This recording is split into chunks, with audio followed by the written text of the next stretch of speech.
Hey everybody, it's Angel from Halo Inspirations. We give you inspirations to help you spread beauty and joy through your quilting journey. Happy Fun Friday to all of you. It is Fun Friday, which means this Friday is another tips and tricks related to the BF Quilt Along by Fat Quarter Shop and Lori Holt of My Bonnet. If you caught the blog yesterday, I hope you enjoyed this and are enjoying this just as much as Vicki and I are. It's so much fun, but I'll put a link down below for this week's blog on the Jolly Jabber of Fat Quarter Shop's blog so that you can go ahead and take a peek and see what's going on that side. But this week was the, you can't see that, I don't know why I keep doing that. This week is the economy block. Okay, so it's kind of like a square and a square and a square. This is my practice run as suggested. I always suggest that you do just a quick run through. It helps get your mindset. It helps you get into momentum and understand exactly what it is that you're doing. Now, if you haven't seen the Jolly Jabber, they do have you cut some squares, and you will be cutting those squares into triangles, okay?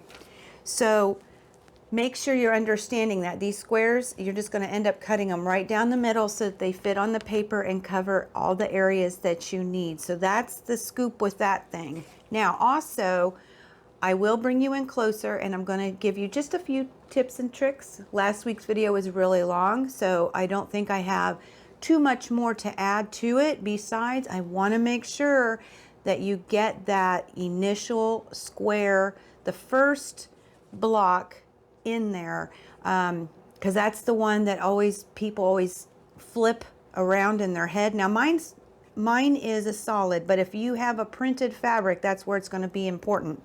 So I'm going to bring you in closer and we're going to go ahead and get this started and have some fun doing it. Okay, before we get started, I wanted, working on this block, I wanted to point something out. So normally when you look at this paper, the gray would be your printed fabric and the white would be your background. But if you look at this pattern, it's reversed.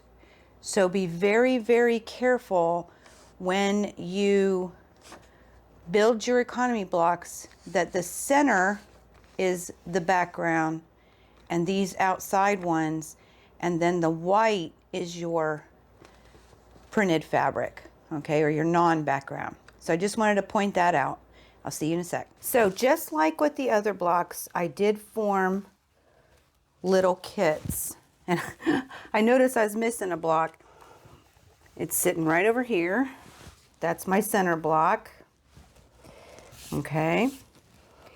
But with these particular ones, like I mentioned earlier, you're going to want to cut them in half.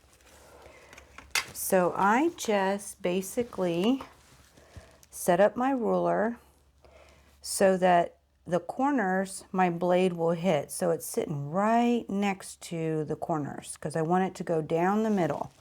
Does it have to be perfect? No, but it will help immensely if you get it really close, okay? So I'm just going to sit here and cut these for just a second. And get them prepped. I'm not going to cut the bigger ones, but you would cut the two bigger ones also. All right, let me move this out of the way. The first thing we're going to do, the first thing I'm going to do with you, I just thought about this. In the last video, I didn't explain why I love this add a ruler. It does, this area right here is a 1/4 inch. And I'm going to show you, it's a lip. It's hard to see in the video. I meant to do this last week, but you can definitely hear it. You can definitely see it. There is that lip. So that's where your paper lines up. And then when you cut along this outside edge, it gives you that perfect 1/4 inch. So that's the reason I love this so much. But let's go ahead and get this started. So first block. Now, what I didn't mention last week either is if you have a piece of fabric that has directional print. You will want it straight and you will want it in the center. So I apologize because I don't think like that. My fabric is not directional. The one that Vicki and I chose is not directional, and my solids don't have any print. So there's not a whole lot going on with all of that. But I did want to mention it, so you do want to try and get this straight.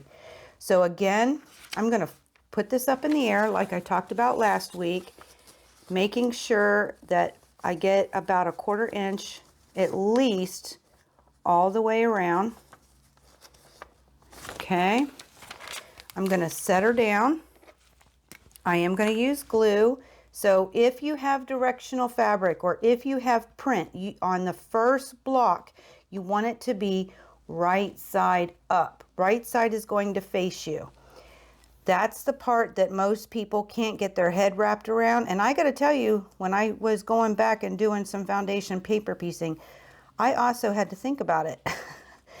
It's not something that is normal, and so it just takes you a second, but it's only a second, guys. Now I've put my glue down. I'm going to hold this back up, make sure I didn't move it too much. It looks a little bit off. I'm going to move it over just a bit. Remember, you do not need to have sunlight. You don't need a window. You just need a light to hold up and look at the part with the numbers, and the shadow of the fabric will show through, just like last week. So if you want to know what I'm talking about, check out last week's video. Put a link here. So I'm going to push this all down, okay? Get that glue to hold it in. Now, we're going to do the second piece. Now, there are only 9 pieces to this block. It's a little different than the last one, which had 13. So I'm going to put this in here, give myself a line of reference. That is my line. The second piece and every piece from here on out will be right side down, wrong side facing you. Whoops, right side down. I just realized I forgot to do something. So I'm going to line this up and give myself, because if you notice, I have more than a 1/4 inch up here. So I'm going to give myself a little line of reference of what a 1/4 inch would look like. I'm going to place this down.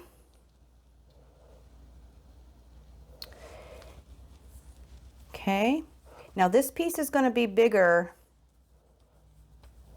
on either side. So if you centered this piece okay, you should be okay if you can find about the center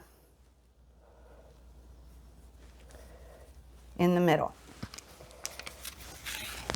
And then I'm simply going to pin it in place. Now I will tell you, just because you pin it, when you flip it over to your machine, I have a lot of wiggle room and this can flip. I'm going to show you a picture here of what I mean. And I stitched it, goodness forbid, but I did. I stitched it and it flipped and I didn't catch it. Okay. So at this point, I'm going to take it to my sewing machine and I'm going to sew along this line right here. So I'm going to pull this pin out because I can't pin over top of a needle. Turn on my machine, and remember when I said you want to lower your stitch count, I'm using 1.6. Now this is the first I've done. I've reloaded some thread. I'm using Aurifil Dove, which is a really nice, beautiful light gray.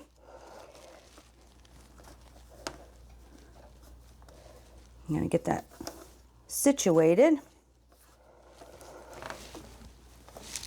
I am going to lower my presser foot. Now this week I'm using my general pressing foot. It's not a necessary. If you have a 1/4 inch foot, that's great. Remember, it doesn't really matter about your 1/4 inch this week because we're sewing on a line, guys. Sorry, it's taking me a minute. I just want to get this lined up nice and pretty where I want to start. And my foot got away from me as usual. And so I got to find it again. Now, I am a back stitching fiend now. I don't know why. I never used to before, so know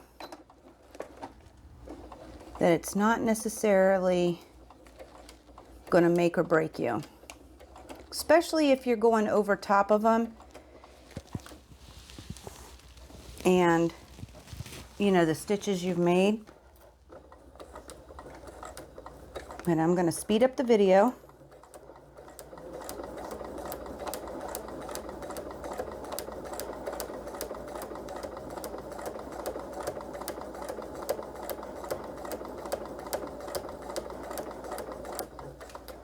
When you get down to the end where you should stop, I'm back stitching and I'm going to cut threads. Pull it on over.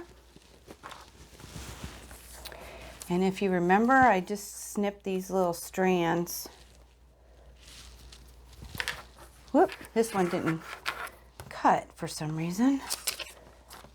All right. Gonna flip that back.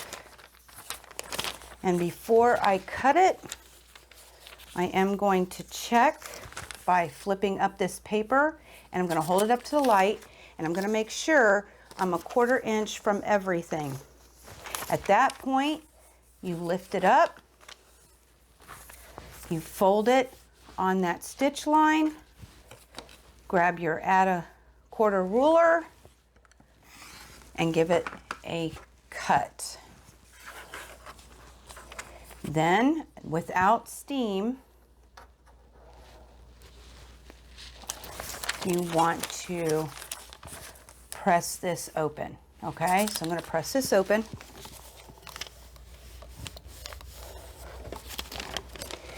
And then we're going to go to number 3. Now I want to make sure to, you know, you would think you can just add triangles as you want, but if you'll notice that we have some that go to the edges. So it's real important that you go in order or your fabric will not lay right when you go to cut it. And I want to show you just one more thing that I do here with these blocks. So, got my line.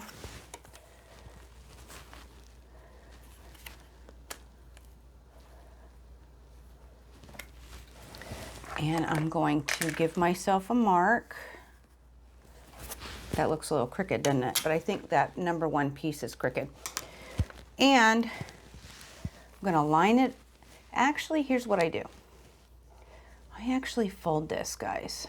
I fold my triangle in half, give it a little press here.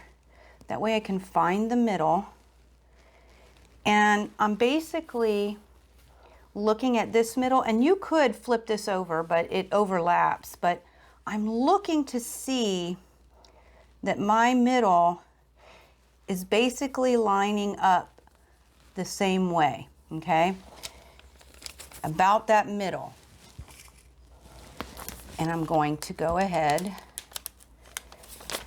pin it, and stitch on the number 3.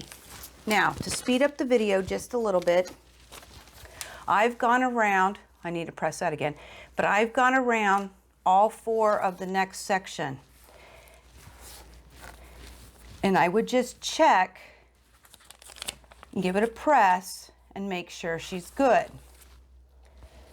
But again, when I line this up, I give myself a little check here, and I make sure that I'm lining up about that middle line so that it comes out really nicely straight.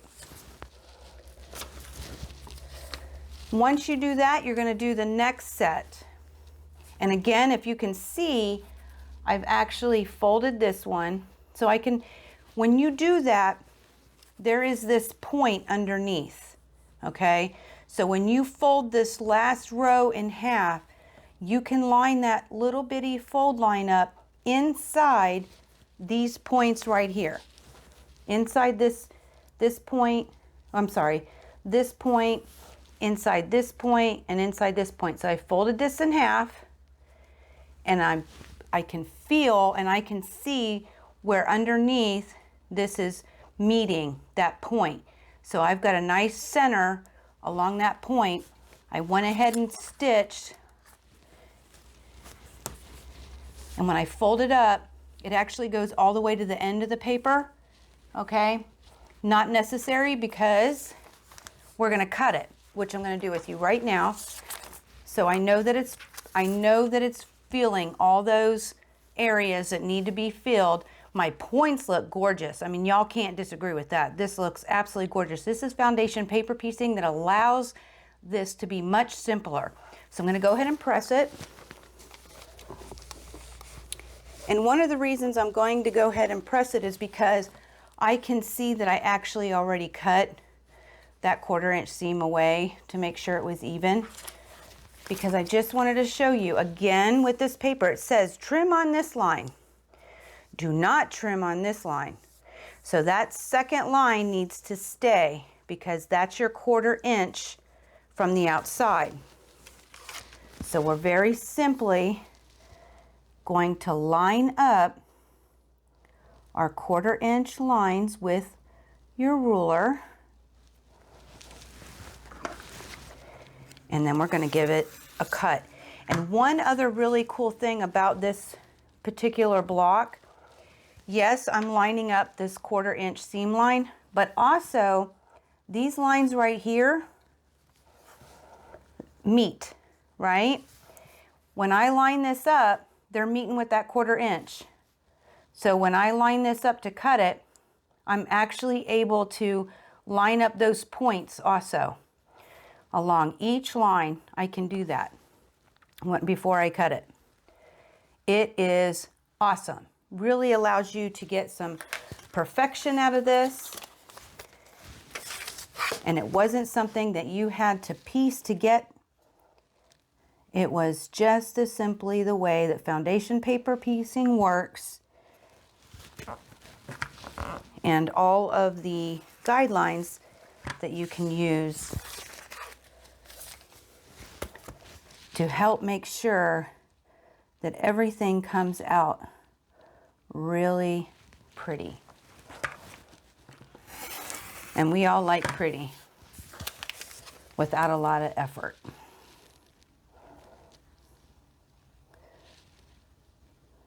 Now, just line it up.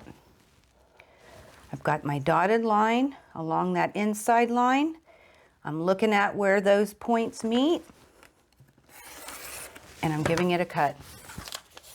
And there is your perfect economy block. See you in a sec. Okay, so those are my little bitty tips and tricks for the economy block. I hope you had fun. But speaking of this block, so there were 2, 4, 6, 8 of them that needed to be made for this quilt. And we had 6 colors. So red, orange, yellow, green, blue, and purple. So that was 6. I needed 2 more. So what I ended up doing is I asked Vicki what was her favorite color of this fabric, and she chose green. And I think I really like the blue. So I got to finish the orange and the yellow, as y'all saw. But I do have the, oh, I guess that's red and yellow because this one's orange. Until you put them up next to each other, it's really hard to tell. But I've got 2 of the green, and because of the fabric reused, the colors are a little bit different because it's an ombre. And I have 2 of the blues. Again, they're just tiny bit different because of the ombre. And purple. And I know a lot of people love purple. So that's what we chose to do with those colors. But speaking of how I did the 8 economies, what's going to happen is Vicki has decided to do all of the pineapple. Now you could take these blocks if you're working with friends, and they're all even numbers. So you can divide it out evenly. If there's 2 of you or an even number of you doing them, you can definitely do this evenly, or you can divide the blocks because there's 4 different blocks, so you can divide those out with each other. But because of that, I will not be here next week because Vicki is so graciously doing the pineapple block, which is for next week. So that's all hers that she's doing. But I'll put the information about Vicki in the description box below, so you can definitely check her out and see what her suggestions are, or how her blocks have come out. So I'll do all that in there for you. But if anybody has any questions, please drop them in the comments below.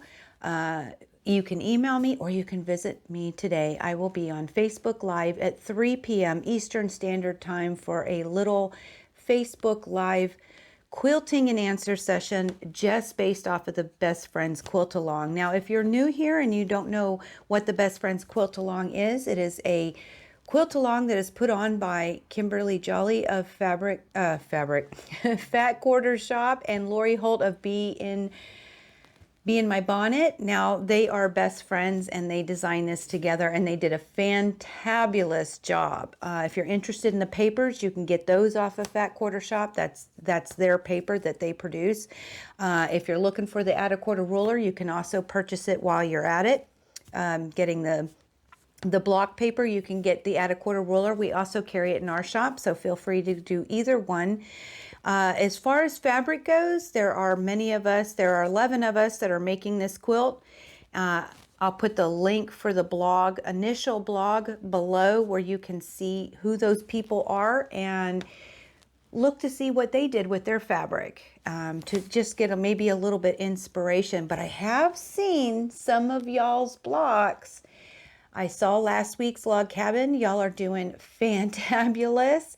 And it's different because everybody's got some different fabrics. So that's really cool because it can sometimes change the way a pattern looks.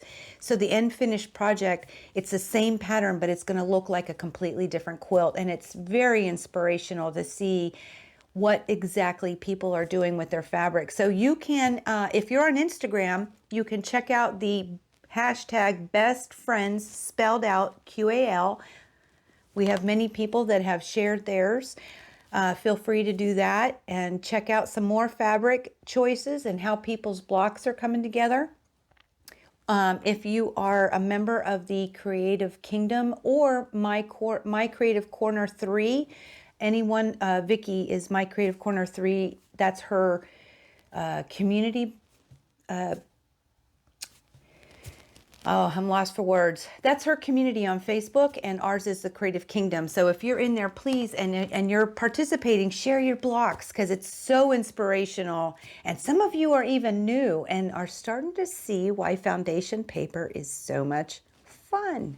It is fun, guys. This is a good time. So at any rate, if there's anything at all, feel free to go through any of the links. Get involved, share what you're doing. We all love to see it, and we believe in you 100%. This is actually easier than what people think it is. Now, is there harder patterns? Absolutely. There are harder patterns, but generally speaking, once you start getting the niche of it, it truly does make piecing easier when it comes to points and different things like that. So glad to see that some of y'all are on board and having a good time, because I know Vicki and I absolutely love this pattern. We're having such fun with it, making it our own and doing the foundation paper piecing, because Vicki also likes foundation paper piecing. So this was a winner for us. And thank you, Miss Kimberly Jolly and Lori Holt, for inspiring all of us to come together and build this beautiful quilt that y'all designed, because you did a fantabulous job. But I won't see you next week because that is Vicki's block, but I'll be back 2 weeks later with the final block. And until next time, or until 3 p.m. today, may y'all continue to be inspired, productive, and joyful, and never stop making your dreams in quilting come true. Happy quilting, y'all. Happy Fun Friday. I love y'all. See y'all soon.